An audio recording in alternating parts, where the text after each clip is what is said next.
아멘. 본문의 말씀은 예수님의 탄생과 관련되어 있는 말씀입니다. 이 말씀을 통해서 하나님께서 어떻게 약속을 이루어 가시는지에 대한 말씀을 함께 살펴보길 원합니다. 그리고 그 하나님이 약속을 이루어 가시는 하나님이 동일하게 우리의 하나님이 되신다라는 사실을 마음속에 품을 수 있는 시간이 되기를 소망합니다. 헤롯 왕이 이스라엘을 다스릴 때 구약의 약속에 따라 예수님께서 유대 땅 베들레헴에서 태어나셨습니다. 마태복음에 따르면 예수님의 탄생을 가장 먼저 알아챈 사람은 동방에 있는 박사들이라고 이야기를 합니다. 이 동방에 있는 박사들은 별을 관측하다가 한 별, 왕을 나타내는 큰 별이 뜬 것을 보고 이 별을 찾아가 왕에게 경배하기 위하여서 동방에서부터 이동하였다라고 마태복음이 기록하고 있습니다. 그런데 흥미로운 사실은 동방 박사들은 유대인이 아니었다라는 사실입니다. 2절 말씀을 보시면 이것을 조금 더 확실하게 확인할 수 있습니다. 동방 박사들이 유대 땅으로 와서 헤롯 왕에게 이렇게 묻기 시작합니다. 유대인의 왕으로 나신 이가 어디 계시냐라고 이야기하고 있습니다. 만약 이들이 유대인이었더라면 이렇게 질문하는 것이 아니라 우리의 왕으로 나신 이가 어디 계십니까? 라고 질문했을 것입니다. 그런데 동방 박사들은 멀리 동쪽에서 온 다른 나라 사람이었기에 삼자의 입장으로 헤롯 왕에게 유대인의 왕으로 나신 이가 어디 계십니까? 라고 질문하고 있는 것을 볼 수 있습니다. 학자들에 따르면 이들은 페르시아에서 출발한 천문학자들이었을 가능성이 높다라고 이야기를 합니다. 이들은 하늘을 관측하다가 별을 보고 유대 땅으로 먼 긴 여정을 거쳐서 돌아오게 된 것입니다. 아주 오랜 시간 동안 긴 여정을 거쳐서 이스라엘에 도착하였습니다. 이스라엘에 도착하여서 왕의 별을 보고 왔기 때문에 이들은 즉시 왕궁을 향해서 달려갑니다. 왕궁을 향해서 들어가서 헤롯 왕과 대면하여 헤롯 왕에게 이렇게 질문합니다. 유대인의 왕으로 나신 이가 어디 있습니까? 우리가 동방에서 그의 별이 뜬 것을 보고 그에게 경배하기 위해서 먼 페르시아 땅에서부터 왔습니다 라고 이야기를 합니다. 이들을 맞이한 헤롯 대왕의 반응은 크게 놀랐다라고 성경은 기록하고 있습니다. 3절 말씀을 보시면 헤롯 왕과 온 예루살렘이 듣고 소동한지라 라고 표현하고 있습니다. 헤롯 왕이 놀라는 반응은 충분히 이해할 만하다고 생각을 합니다. 왜냐하면 헤롯 왕은 유대 정통을 가진 왕이 아니라 분봉왕이었기 때문입니다. 로마 황제로부터 땅을 하사받은 대리 통치자였기 때문입니다. 그는 정통성을 따질 때에도 유대인이 아닌 이두메인이었고 로마 황제의 임명을 받은 왕이었기 때문에 새로운 왕이 태어났다라고 하는 이 말씀은 헤롯 왕에게 위협적일 수밖에 없다고 생각을 합니다. 그러기에 헤롯 왕이 소동한 것은 충분히 이해가 되는 상황입니다. 그런데 이어서 성경 말씀은 거기에 더해서 온 예루살렘이 듣고 함께 소동하였다라고 설명을 하고 있습니다. 이스라엘 백성은 선지자들과 여러 인물들을 통해서 하나님께서 주신 약속을 품고 살아가는 사람들이었습니다. 하나님께서는 구약의 여러 선지자들과 이야기들과 인물들을 통해서 왕을 주시겠다라는 이야기를 선포하셨습니다. 예레미야 23장 5절 말씀을 보면 이렇게 하나님께서 말씀하십니다. 여호와의 말씀이니라 보라 때가 이르리니 내가 다윗에게 한 의로운 가지를 일으킬 것이라. 그가 왕이 되어 지혜롭게 다스리며 세상에서 정의와 공의를 행할 것이며. 아멘. 하나님께서 구약에서 약속하신 왕을 드디어 보내주셨습니다. 그런데 왕이 왔다는 소식을 듣고 헤롯을 비롯한 온 예루살렘이 하나님의 약속을 기다렸던 온 예루살렘이 듣고 소동하기 시작했다라고 성경이 표현하고 있습니다. 소동하기 시작했다라는 말의 그 어원을 따라가면 듣고 놀라서 마비가 되었다라는 의미도 있습니다. 예루살렘이 하나님께서 그들에게 주신 약속의 성취를 이제 눈으로 보았건만 약속의 성취를 본 예루살렘은 온 이스라엘 사람들은 그렇게 기뻐하지 않는 듯한 반응을 보입니다. 마태복음과 신약과 말라기 사이에는 약 400년이라는 중간기 상태가 존재합니다. 중간기 상태란 하나님께서 이스라엘 백성에게 어떤 선지자도 보내지 않으셨던 시기를 의미합니다. 이 시기를 깨고 시작된 사건이 바로 신약의 출발입니다. 그렇다면 이스라엘 백성들은 하나님께서 보내주신 선지자를 끊임없이 계속해서 경험하다가 약 400년의 시간 동안 하나님의 음성이 희귀하게 되어버린 상태를 경험합니다. 동시에 중간기가 끝나갈 때쯤에는 로마라고 하는 큰 제국의 압제를 받기 시작합니다. 완벽히 이스라엘이 몰락한 것은 아니지만 로마의 압제를 받기 시작하면서 그들은 자연스럽게 하나님께서 주셨던 약속을 희미하게 생각하기 시작했던 것으로 보입니다. 하나님께서 주셨던 약속을 굳게 잡고 지내왔지만 400년이라고 하는 중간기 상태를 거치며 그들에게 있어서 하나님의 약속은 확실성이 점점 떨어져 가는 약속과 같이 여겨졌던 것으로 보입니다. 그래서 이들은 점점 더 현실에 순응하며 지내기 시작했습니다. 이것을 잘 보여주는 말씀이 헤롯 왕이 대제사장들과 서기관들에게 유대인의 왕이 어디서 태어나겠느냐라고 하는 질문에 대한 대답이라고 생각을 합니다. 헤롯 왕의 질문에 대해서 대제사장들과 서기관들은 이렇게 대답을 합니다.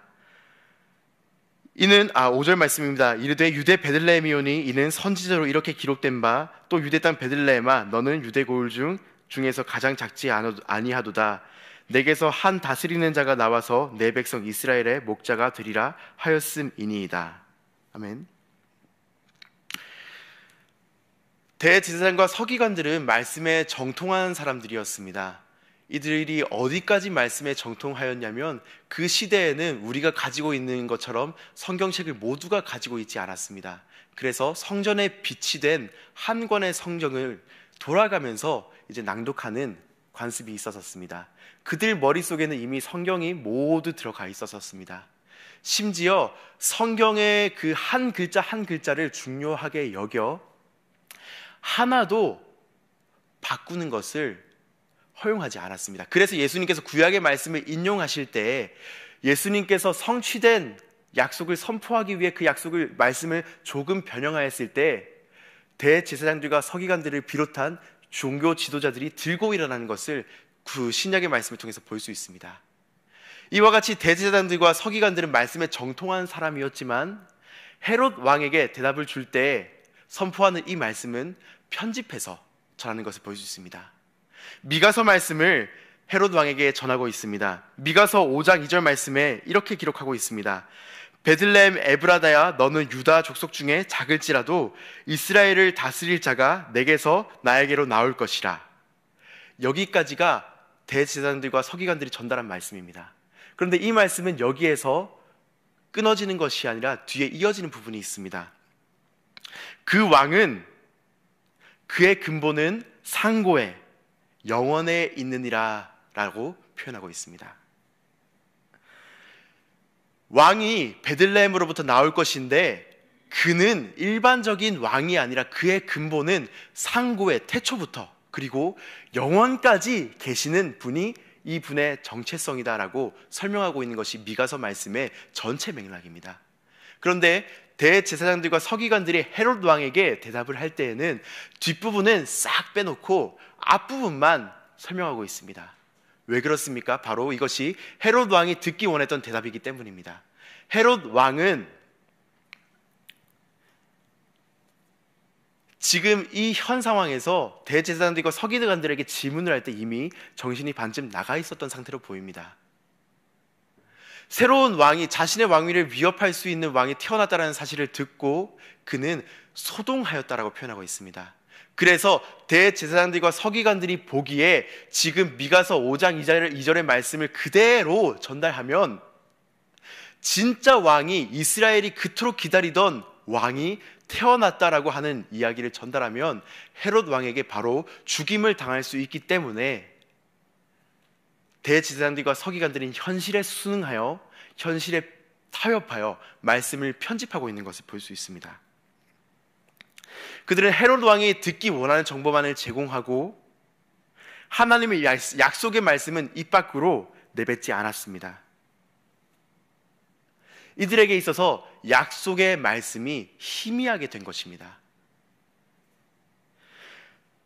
헤롯 왕은 대제사장들과 서기관들이 전하는 반쪽짜리 말씀을 듣고 정보를 듣고 자신의 권력을 지키기 위해 최선의 노력을 다하는 모습을 오늘 본문을 통해서 볼 수 있습니다.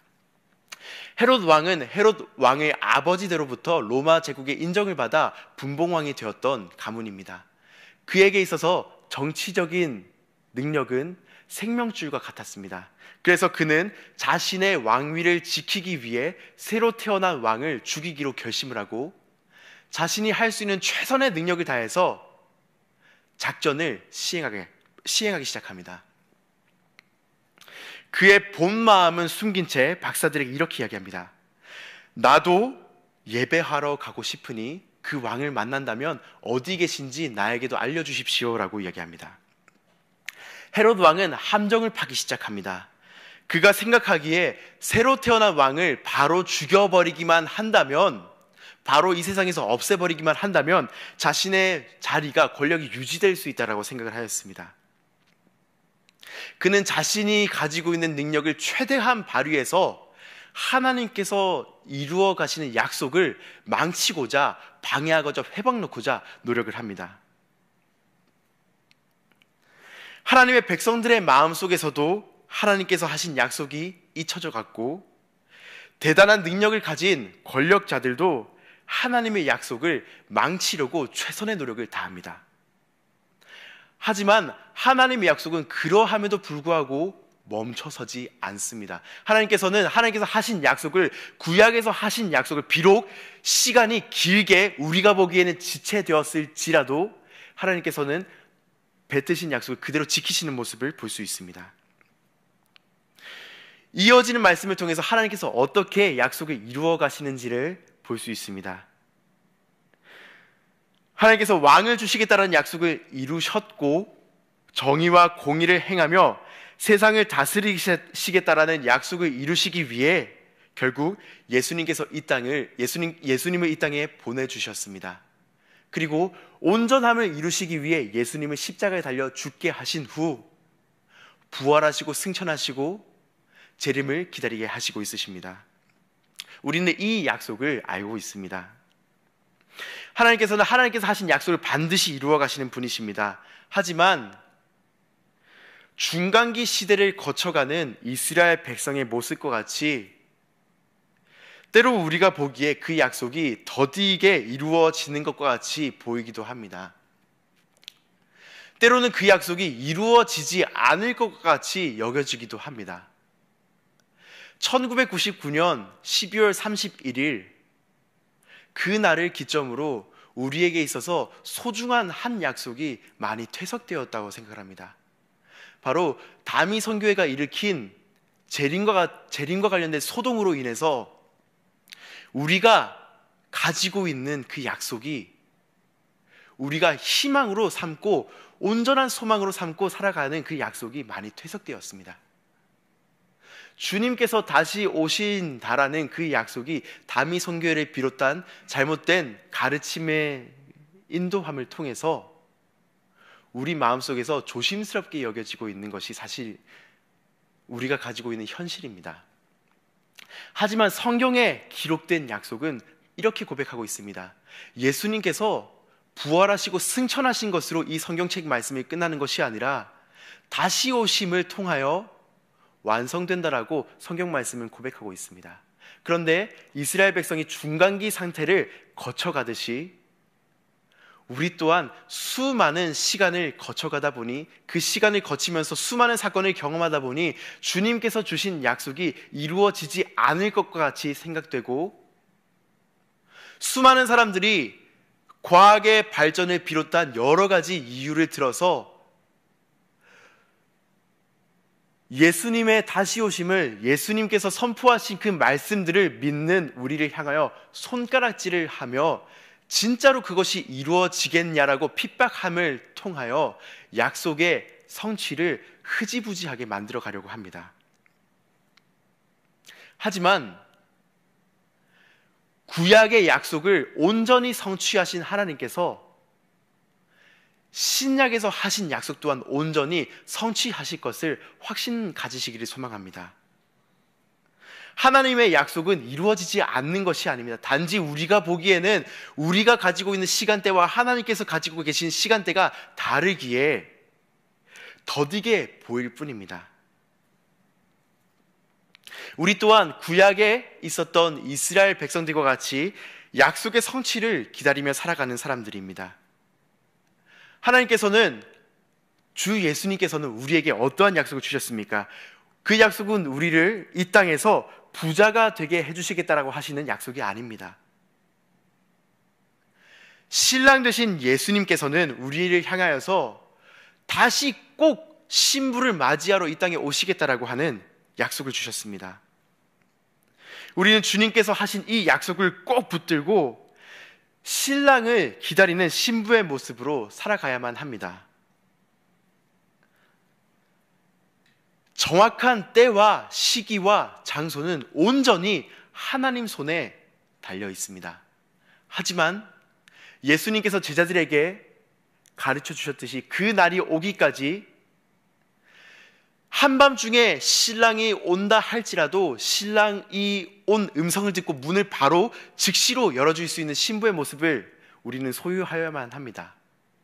그 날이 오기까지 주님께서 우리에게 맡겨주신 일에 대해서 최선을 다해서 순종하며 그 일을 주님께 예배로 올려드려야만 합니다. 약속이 이루어질 것을 기대하며 기다리며 산다라고 하는 것은 어떠한 모습입니까?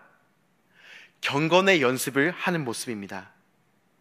다시 무너진 경건의 습관들을 회복하는 모습이 우리에게 필요합니다. 현실에 순응하며 잊혀버렸던, 아니 뒤로 미뤄버렸던 말씀 읽는 시간을 다시 한 번 더 회복해야만 합니다. 말씀을 읽고 끝나는 것이 아니라 지식만을 습득하는 것으로 끝나는 것이 아니라 새벽 기도 자리를 비롯한 기도 자리로 나와서 하나님께 아뢰는 습관도 우리에게 회복됨이 필요합니다. 하나님께 나와서 하나님을 우리에게 맞추는 것이 아니라 우리가 하나님께 다시 한번 복종하는 그 경건의 습관이 회복되는 것이 우리에게 필요합니다. 약속이 이루어질 것을 기다리며 살아간다고 하는 것은 크리스찬으로서 바른 모습으로 살아가는 것이 우리에게 필요합니다. 크리스찬이기 때문에 손해를 감내하고 살아가는 모습이 우리에게 필요합니다. 크리스찬이기 때문에 모든 것을 다 누릴 수 있지만 주님의 영광을 가리게 될까봐 그것이 두려워서 발걸음을 멈추는 연습이 우리에게 필요합니다. 그 날에, 약속이 이루어질 그날에 주님께서 모든 것을 우리에게 갚아주실 것을 기대하며 크리스찬의 모습으로 살아가는 것이 우리에게 필요합니다. 마지막으로 신랑이 오셔서 모든 것을 갚아주실 것이기 때문에 오늘의 일상을, 주님께서 우리에게 주신 오늘의 일상을 묵묵히 최선을 다해서 살아가는 모습이 우리에게 필요합니다. 주님께서 우리에게 주신 약속은 비록 우리의 눈으로 보기에 더디게 성취되는 것과 같이 보일지라도 반드시 이루어질 것입니다. 이 말씀을 기억하며 다시 한번 약속을 굳게 붙잡고 하나님을 의지하는, 하나님 아버지를 의지하는, 주님의 손길을 기대하는, 성령 하나님의 인도하심을 기대하는, 소망하는 하루를 함께 살아내시지 아니하시겠습니까?